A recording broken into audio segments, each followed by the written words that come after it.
A blessed Friday to us. Our gospel reading today is the third of this particular episode that we find in Matthew, Mark, and Luke. In fact, the gospel 2 Sundays ago, I think, that this is the same thing. But I would like to focus our reflection today on this very beautiful poem by the author or called Ecclesiastes or Kohelet in Hebrew. Now, this has something to do with having time for everything.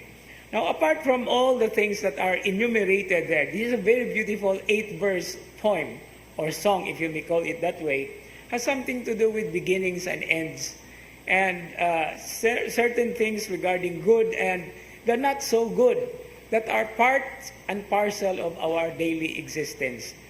But apart from this, I would like to make a little slanting angle, because when it says there is a time or an appointed time for everything, we can also reflect on time, having time for everything. But the most important thing is the problem, which is a most important thing also, is that we do not have time. Sige lang, I go there if I have the time. And before you know it, wala na time.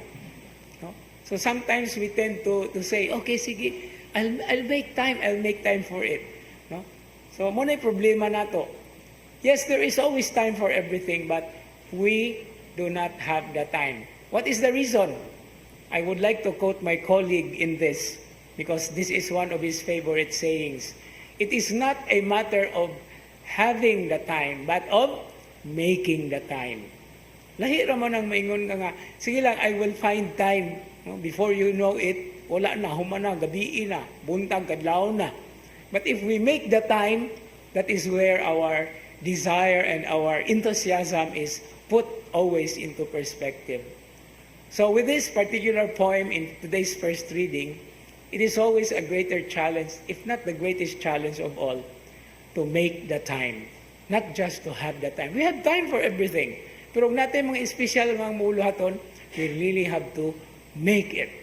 So that, especially for the Lord, that is always our greatest gift back to Him in forms of thanksgiving and openness to the many times that He will give us as occasions and opportunities and times of grace that He will be experienced and felt, and we receive His touch, His loving and graceful touch.